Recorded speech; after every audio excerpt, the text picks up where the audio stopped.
Jamais sans la grâce, une dévotion matinale proposée par l'Église évangélique de la grâce en collaboration avec l'Institut de théologie de Cotonou.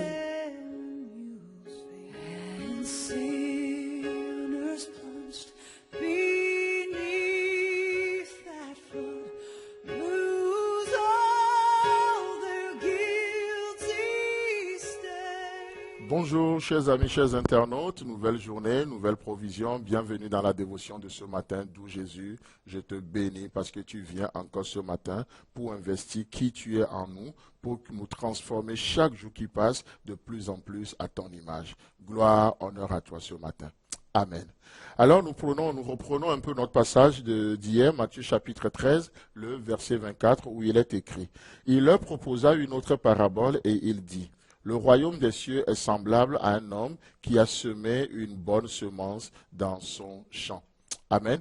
Donc hier, nous parlions justement de ça et nous disions une chose, c'est que notre Dieu est un Dieu de lumière. En lui, il n'y a point de ténèbres. En lui, il n'y a point de malheur. Oh, le malheur atteint souvent le juste, mais l'Éternel en délivre toujours. Nous prenons des mauvaises décisions, nous faisons des mauvais choix et qui parfois nous plongent dans un ténèbre ou dans des ténèbres qui ne disent pas leur nom. Mais qu'est-ce qui se passe? Notre Dieu, comme un héros qui sauve, intervient toujours, n'est-ce pas? David dira, oui, je m'enfuirai loin de lui, j'irai même me cacher dans les ténèbres. Mais qu'est-ce que David dira? Il dit, oh, même les ténèbres deviennent lumière, parce que tu es là. Même les ténèbres deviennent lumière. Ça, c'est notre Dieu, un Dieu qui nous éclaire. Là où la confusion règne, ce Dieu qui veut apporter la précision. Là où nous sommes vraiment désemparés, ce Dieu qui veut apporter de la stabilité, parce qu'il est lumière. Il est lumière. C'est que Dieu est lumière et en lui, il n'y a point de ténèbres.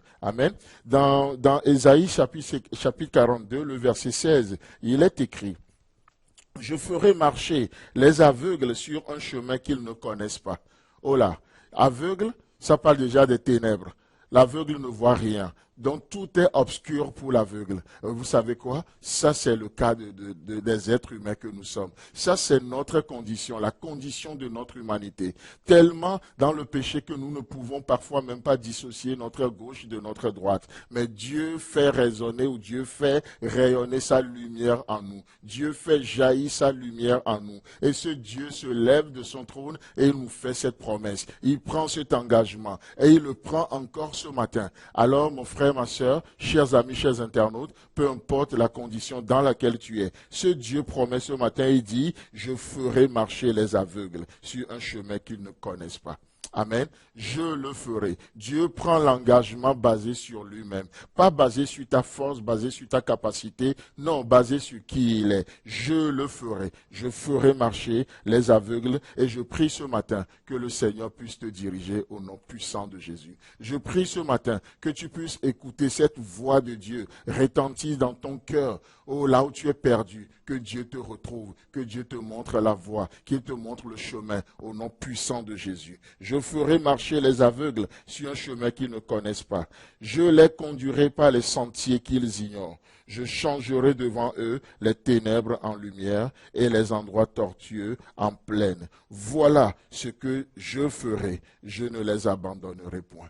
Alléluia. Oh, ce matin, que cette promesse de Dieu t'accompagne. Et Dieu veille sur sa parole. Dieu veille sur ses promesses. Il n'est pas un homme pour nous mentir. Si Dieu dit qu'il le fera, c'est qu'il le fera. S'il dit qu'il va le faire, il va le faire. Il dit, je les ferai marcher. Je veillerai sur eux.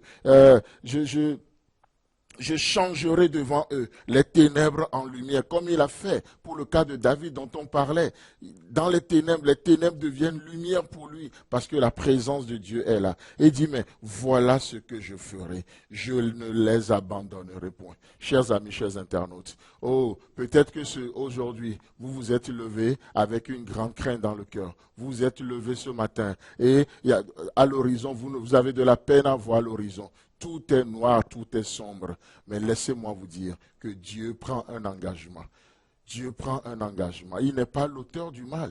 Il ne fera jamais du mal dans votre vie. Il va investir. Il va investir. Quelqu'un me dira, oui, mais pourquoi Paul dit, malheur à moi si je n'annonce pas l'évangile? Laissez-moi vous dire, c'est pas malheur dans ce sens que Dieu va lui faire du mal. Non, c'est comme pour ceux qui suivent cette vidéo, cette dévotion en vidéo. Là, je monte, j'ai ma main, un stylo. C'est comme je prends ce stylo ce matin et j'essaie d'enfoncer un clou dans un bois.